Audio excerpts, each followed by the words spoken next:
People's Assembly asserts its full support of the political program to solve the crisis on the basis of Syria's sovereignty and the will of its people.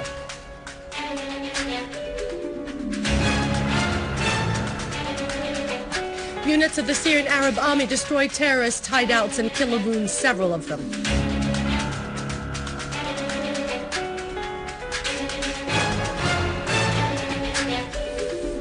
The Minister of Education examinations are going ahead well and the development of curricula continues.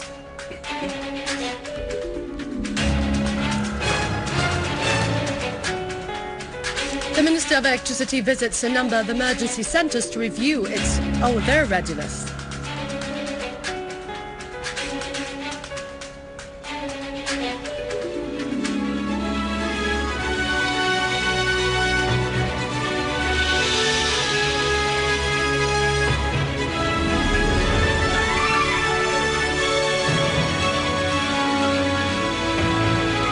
Good afternoon, welcome to our news bulletin. I'm Dania Nizam.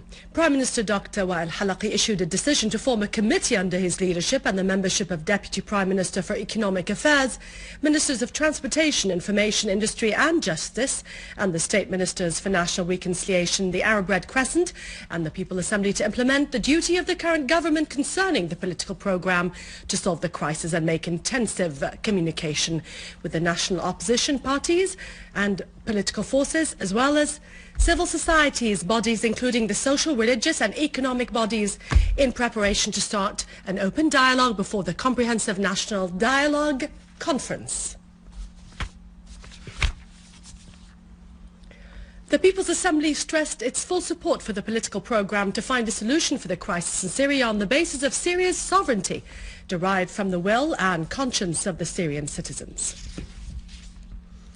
Mr. Omar Ossi, chairman of the Committee of National Reconciliation, asserted that this would be the only viable way out of the crisis and to achieve the ambitions of Syrian citizens in a more democratic stage, embracing the rights of all its citizens. The People's Assembly called upon all the national political forces in Syria and in the opposition to join the national dialogue and to make positive contributions to the formulation of Syria's future, away from any selfish and narrow trends, and rely on Syria's glorious history of our forefathers who fought against the Ottomans and Turkish imperialists.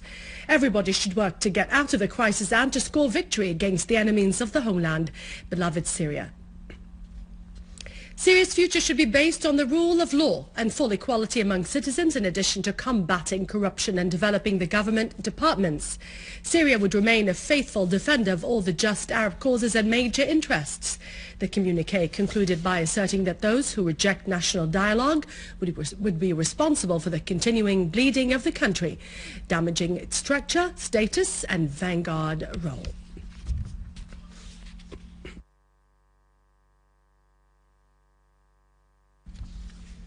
The Minister of Education, Dr. Hazwan Al-Waz, toured some schools in Damascus to follow up the examination process.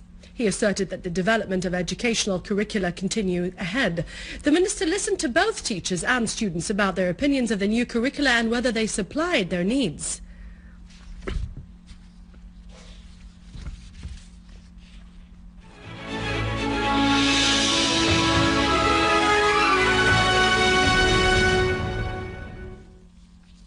In Sweden and in collaboration with citizens, a unit of the Syrian Arab Army stormed a hideout of terrorists in the area of the mountain, killing and wounding most of the terrorists there.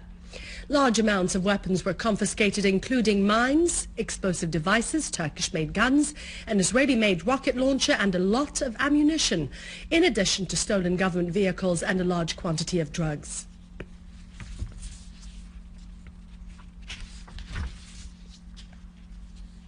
The hysterics of terrorism has reached psychological hospitals as the criminal attack even the mentally retarded people. Ibn Khaldun Hospital in the countryside of Aleppo is an advanced establishment with full equipment and medical personnel. It was attacked by the savage terrorists who sabotaged everything and attacked the doctors and their patients under the threat of arms and explosion activities in the area. Syrians will never be intimidated by such crimes. They will uproot terrorism and protect their homeland. New scandals are exposing the evil intentions of the radical extremists creating terrorism in Syria and rejecting the democratic secular basis of its regime in order to establish what they claim to be the state of the Islamic Caliphate. Reuters news agency quoted a number of them rejecting every secular democratic thought. Meanwhile, several Western information media exposed the role of Erdogans government in supporting such groups with training centers to smuggle them into Syria. In a condemning document, one terrorist showed before the American CNN a film showing a number of armed terrorists whom he said had come via Turkish from Libya, the US, Morocco, Tunisia and all the other Arab countries in order to support the terrorist gangs and to establish an Islamic emirate.